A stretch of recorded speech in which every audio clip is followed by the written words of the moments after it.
And welcome back to our program. One of my favorite political books, probably the classic political book in America today, is All the King's Men by author Robert Penn Warren. He spent a great time in Louisiana, wrote the book in Louisiana, and it mirrored Huey Long, the populist governor, the dictator governor. People either loved him or hated him that served in Louisiana back in the late 20s and the early 1930s. And Warren came to mind. I reread the book. I reread it about every 2 years. Reread the book recently. And of course, the present political scenario came to mind in terms of Long's view of the haves and have-nots. You see that both in the Bernie Sanders campaign, and you see that true in the Donald Trump campaign. And I mentioned that, by the way, the book, All the King's Men, comes from the nursery rhyme Humpty Dumpty. Most people don't know that. All the king's horses and all the king's men couldn't put Humpty Dumpty together again. The system is, if you break it too much, is hard to be put back together. And the great novel by Robert Penn Warren talks about Willie Stark. He is a young reformer who becomes governor, runs against the establishment, just like both Trump and Sanders are, is successful, and then turns into a dictator, someone who uses the system, not for the best interest of the public. Fascinating book. If you haven't read it, it certainly should be right at the top of your list. I might read you one particular part where you can see what I'm talking to in terms of the relationship. There is a campaigns manager tells Willie Stark, look, it's great to be this reformer, but here's what people want to hear. Let me quote it. He says, just stir them up. It doesn't matter how or why, and they'll love you and come back for more. Pitch them in the soft place. They ain't alive, most of them, and haven't been for 20 years. It's up to you to give them something to stir them and make them feel alive again, just for a half an hour.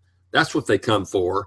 Tell them anything, but for sweet Jesus' sake, don't try to improve their minds. All the King's Men. The New York Times wrote about Huey Long in looking at the president gubernatorial election just here a couple of weeks ago, where they said that Huey Long, he had no belt he wasn't willing to hit below. He had a paranoid style of attack. Long relied on threats and insults.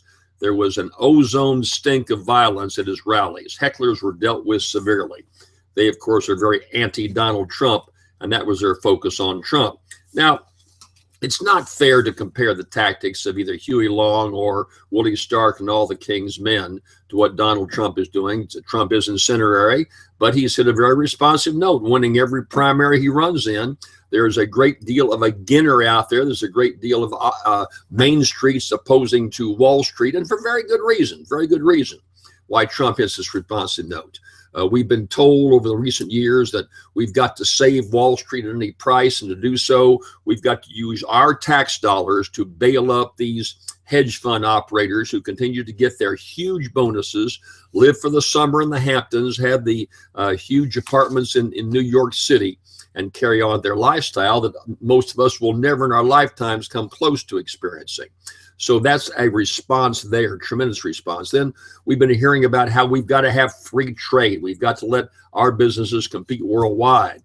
Well, in handling free trade, then all these goods that can be made cheaper in China and in Taiwan and in Bangkok are all being made there, with thousands and thousands of American jobs being wiped away, and there's people unemployed. They're very bitter about it. They think that their politicians have let them down, and they've got good reason to do so. So anyway, sometimes we think government shouldn't take care of us.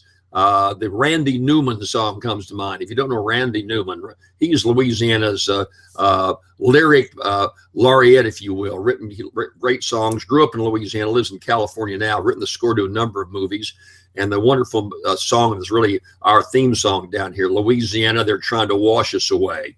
But he wrote a song, Kingfish, about Huey Long. And the line in the song goes, everybody gather round, loosen up your suspenders, hunker down on the ground. I'm a cracker and you are too, but don't I take good care of you? And so the balance is right here of the over-promising of all these politicians, and they're all guilty of it. Hillary Clinton, Bernie Sanders, Donald Trump, they're going to stop so many things and build walls and do this and promise us everything, but you've got to find that middle mix of responsibility, and that's the challenge in this presidential election. how to find a responsible voice. A lot of good people don't want to get in the mix. Look at how long this campaign has run. These candidates have been running for president for a year or two. They've still got 6 or 8 months to go. A lot of people just who are capable of being president, who financially can handle a huge campaign, don't want to go through all the mix and the mess, and I can understand why. I was an elected official in Louisiana for 28 years, and you give up great sacrifice. Huge sacrifices are made that you give up time with your family and free time, and it's a huge sacrifice. Very few people want to do it. Those that do aren't often our best choices, but we've got to make a choice. You may have to hold your nose and do so, but you got to make a choice. So it's time to look all these candidates over. But just remember how incendiary you get and how much you promise. As Humpty Dumpty said, all the horses and all the king's men weren't able to put Humpty Dumpty back together again. I'll be right back.